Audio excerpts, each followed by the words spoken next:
Dubai. এই শহরটিকে পাখির চোখে দেখলে মনে হবে সুদক্ষ শিল্পের কোনো অঙ্কন করা চিত্রকর্ম। এই শহরটিতে রয়েছে বিশ্বের সবথেকে উচ্চতম বিল্ডিং এবং এই শহরটিতে রয়েছে বিশ্বের সবথেকে বড় গোল্ড সিটি, যেখানে পাওয়া যায় স্বর্ণের জুতা পর্যন্ত। হ্যাঁ, এটি মূলত বিশ্বের ধনী ব্যক্তিদের বিলাসিতার শহর দুবাই। মধ্যপ্রাচ্যের অর্থনীতির সবথেকে দ্রুত বর্ধনশীল শহরগুলোর মধ্যে অন্যতম হল দুবাই। তবে মধ্যপ্রাচ্যের অন্যান্য শহরগুলোর মতো এই শহরটি তেল শিল্পের উপর নির্ভরশীল নয়। তারপরও একটা সময় ছিল যখন দুবাই সম্পূর্ণরূপে তেল শিল্পের উপর নির্ভরশীল ছিল। আজকের এই ভিডিওতে আলোচনা করার চেষ্টা করব দুবাই সম্পর্কে। তার আগে বলে রাখি, আপনি যদি এই চ্যানেলে নতুন হয়ে থাকেন তবে প্লিজ সাবস্ক্রাইব করে বেল আইকনে ক্লিক করবেন। আর যদি ইতিমধ্যে সাবস্ক্রাইব করে থাকেন তাহলে অসংখ্য ধন্যবাদ। আমি রহস্য বালক আছি আপনাদের সাথে, তো চলুন ভিডিও শুরু করা যাক।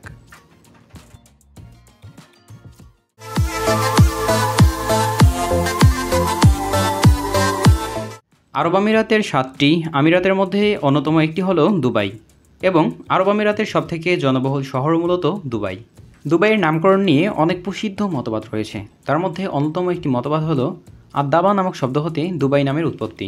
এটি মূলত একটি আরবি শব্দ যার অর্থ হলো গোপনে প্রবেশ করা। দুবাইয়ের ইতিহাসের ব্যাপ্তি বিশাল, তবে 18 শতকের শেষ ভাগে এই শহরটি একটি মাছ ধরার গ্রাম হিসেবে প্রতিষ্ঠা লাভ করে। এরপর 1822 খ্রিস্টাব্দের দিকে বনি ইয়াজ গোত্র এখানে একটি গ্রাম প্রতিষ্ঠা করে।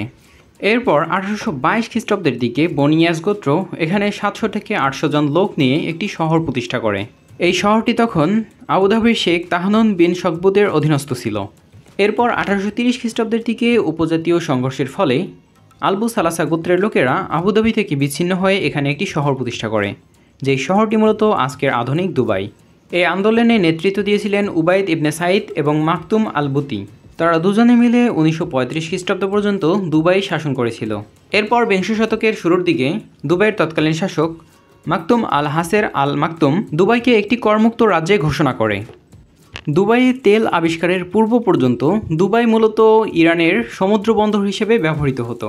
এখান থেকে যা আয় হতো তা দিয়ে দুবাইয়ের তৎকালীন শাসক রশিদ ইবনে সাইদ আল মাকতুম ছোট ছোট ভবন নির্মাণ করতেন।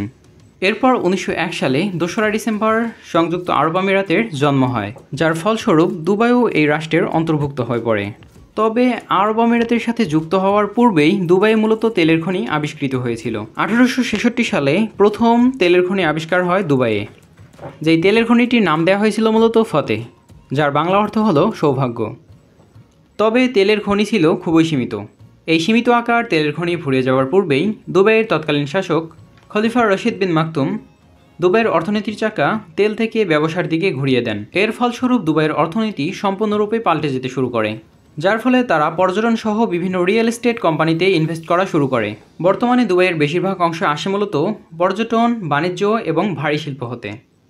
ভৌগোলিক অবস্থানের দিকে লক্ষ্য করলে দেখা যায় দুবাই আরব আমিরাতের পারস্য উপকূলীয় অঞ্চলে অবস্থিত এবং সমুদ্রপৃষ্ঠ হতে এর গড় উচ্চতা 16 মিটার বা 52 ফুট। দুবাইয়ের দক্ষিণ পূর্বে আবুধাবি, উত্তর পূর্বে শারজাহ এবং দক্ষিণ পূর্বে ওমানের কিছুটা অংশ রয়েছে। দুবাইয়ের মোট আয়তন 1287.5 বর্গ কিলোমিটার। একটি বিষয় জানিয়ে রাখি, দুবাই মূলত কোনো দেশ নয়, এটি মূলত আরব আমিরাতের একটি শহর এবং একটি প্রদেশ মাত্র। যাই হোক, কত শত সম্পত্তি আর আভিজাত্য থাকা সত্ত্বেও এর প্রকৃতি এর প্রতি কতটা সৌভাগ্য এনে দেয় তা বলা মুশকিল। কেননা দুবাই শহরটিতে প্রতি বছর গড়ে প্রায় মাত্র 100 সেন্টিমিটার মতো বৃষ্টিপাত হয়, যা মূলত তপ্ত মরুর বুকে অতৃপ্ত বালুর গর্ভে হারিয়ে যায়। তবে হ্যাঁ, প্রকৃতির এই প্রতিকূলতাকেও উপেক্ষা করে দুবাই তৈরি করেছে কৃত্রিম বৃষ্টি। সংবাদ মাধ্যম ভ্যানগার্ডের একটি প্রতিবেদনে এই তথ্য জানানো হয়। এই পদ্ধতিতে ড্রোনের মাধ্যমে মেঘের চার্জ সরবরাহ করা হয়, যা থেকে মূলত পানির কণা ঘনীভূত করে বৃষ্টি ঝরানো হয়ে থাকে। এই পদ্ধতিকে বলা হয়ে থাকে ক্লাউড সিডিং। দুবাইয়ের এই তপ্ত মরুর তাপমাত্রা 38 থেকে 49 ডিগ্রি সেলসিয়াসের মধ্যে ওঠানামা করে। এতে করে তাদের কোনো সমস্যা হয় না, কেননা আভিজাত্যের ছোঁয়া তাদের এই প্রতিকূলতাকেও হার মানিয়েছে। দুবাইয়ের অন্যতম একটি আকর্ষণীয় পর্যটন স্থান হলো মূলত পাম জুমাইরা দ্বীপ। দ্বীপ বলতে সাধারণত আমরা প্রকৃতি নির্মিত কোনো বিষয়কে বুঝে থাকি, তবে পাম জুমাইরাই হলো পৃথিবীর একমাত্র দ্বীপ যেটি কিনা কৃত্রিমভাবে তৈরি করা। এই দ্বীপটি নির্মাণ করার জন্য ব্যবহার করা হয়েছে মূলত বালি এবং পাথর। এই দ্বীপটি নির্মাণ করার জন্য মূলত স্যাটেলাইটের ব্যবহার করা হয়েছে।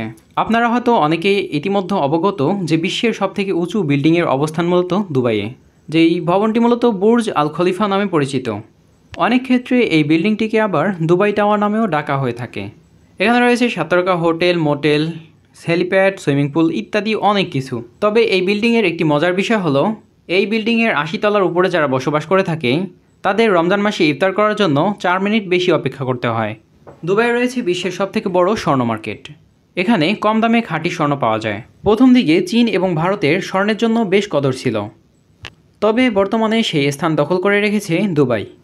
ওয়ার্ল্ড গোল্ড কাউন্সিলের একটি তথ্য অনুসারে দুবাই প্রায় বিশ্বের স্বর্ণপ্রবাহের 30 থেকে 40% নিয়ন্ত্রণ করে থাকে।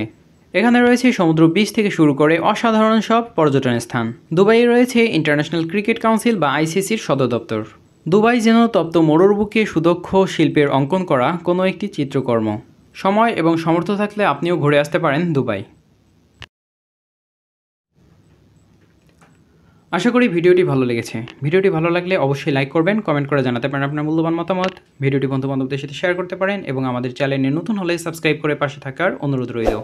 দেখা হতে পারে পরের কোনো ভিডিওতে। ততক্ষণে সাবধানে থাকুন, সতর্ক থাকুন। ধন্যবাদ।